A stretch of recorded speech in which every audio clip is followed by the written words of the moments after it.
Milli Statistika Bürosu haberlerini 2025 yılın yanvar ayından iyun ayınadan pahalar çiftçilik mallarına ortadan kalktılar 28,4% yaraştırıp 2024 yılın bu vakıdından. Alıcılar nişanırlar ani pahalar sezon mallarına çoğu aileler için pek yüksek. Hem de en zor gelir pensionerlere hem zor durumda bulunan ailelere. Цены европейские, а зарплаты и пенсии молдавские.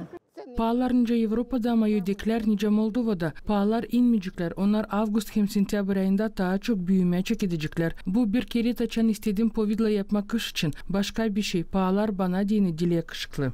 Не только нас, всех не устраивает. Это такие цены.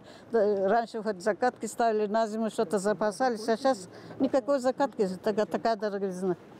Dil sadece bize, hepsimize böyle pahalar dile yakışıklı. Tayeleri kış için koyardık, hazırlardık ama şimdi bir şeyin için ki pek pahalı. Neyle bağlı? Küçük pensiyalar hem kazanç paralar insanda. İş yok, da te problemalar olurlar. Kırklı, zerdeli, abrikos hem yerik edir. Niye bu gelir? На такую пенсию ничего не нет. Вот даже на лекарства не хватит. Очень маленькие пенсии. Очень. Как можно жить на это деньги? Böyle pensiye bir şey alamayacaksın, ilaçlara da yetişmiyor, pek küçük pensiyeler. Nice varınca yaşama böyle paralara. Yer kimse ikram ederse de ama böyle kendime alamıyorum. Niçin böyle olur bilmiyorum. İnsan için kimse düşünmüyor.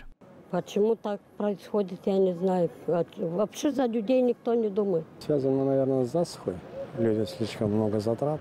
Pahalar yüksek ama bende avul var. Kimler sıra bekim olmur. Böyle sıcaklar bu yıl ani susuz yazık. Orada teplitsa setka var ama bir şey korunmur. Ama benim ailem için koruduk. Но ничего не сохраняется. Для моей семьи она сохранилась. Немножко высокие. Засуха, наверное, вот это вот. И все привозное.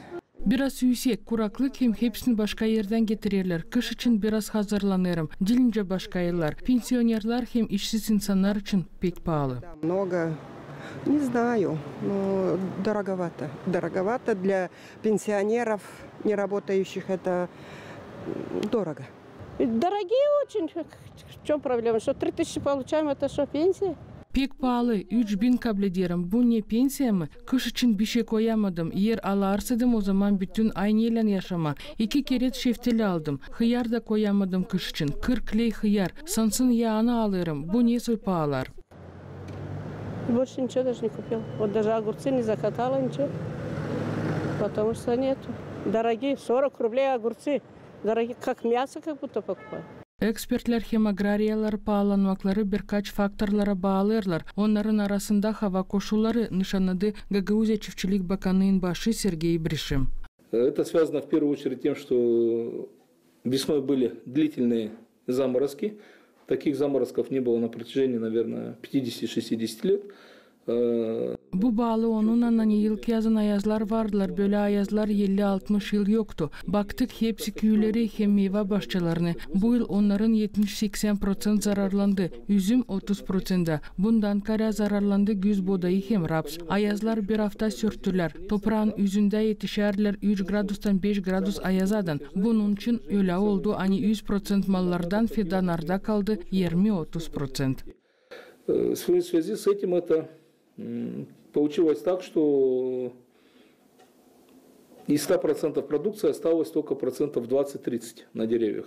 Hep öyle meyvelere hem zarzavatlara yüksek pahalar bağlı harçların büyülmesinin hem eksport sormasının açan çiftçilik malların en büyük payı gider sınır aşırı ne azaldır içindeki panayırda mal sayısını. То, что у нас даже наши аграрии собирают, все это вывозится в соседние страны, то есть это в Румынию. Ne bizim agrariyalarımız toplarlar, hepsi komşu devletlere getirilir. Rumuniya'ya, Avrupa'nın poyraz devletlerine, Finlandiya hem Norvegiya da sorma kuruta yüksek tekliflerden.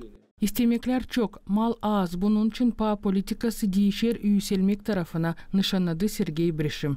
Персики у нас свыше 40 лей, это сорт Red Heaven, и цена не падает на них. Şeftali Red Haven çeşitinden 40 kilosu da pa düşmür. Tayufak 30-25, üzüm 25-30 kilosu. Böyle pahalar yüksek insanlar için. Bu yıl bahçe kulturalarda zararlandılar. Bunun için pahalar karpuzlara 9 ley, ta büyüklerine 6 ley de tayufaklarına. Ama kavunlar nice vardılar 15 ley, öyle de dururlar. Bugün bu bizim pensionerler hem insanlar için pek pahalı.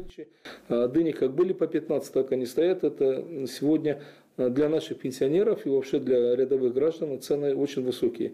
Iyun ayında yaraştırdığının may ayından meyveler pahalandılar ta 5,1%, ama zarzavatlar ucuzladılar 10,2%. Bakmayarak böyle değişilmeklere içindeki panayırda onlar hep o kadar pahalı kalırlar. Ekonomistler söylerler hani pahalar stabilizasyası güz ortasında var, nasıl olsun. Açan panayırda peydalanacak daha çok yeni bereketin yerindeki malları.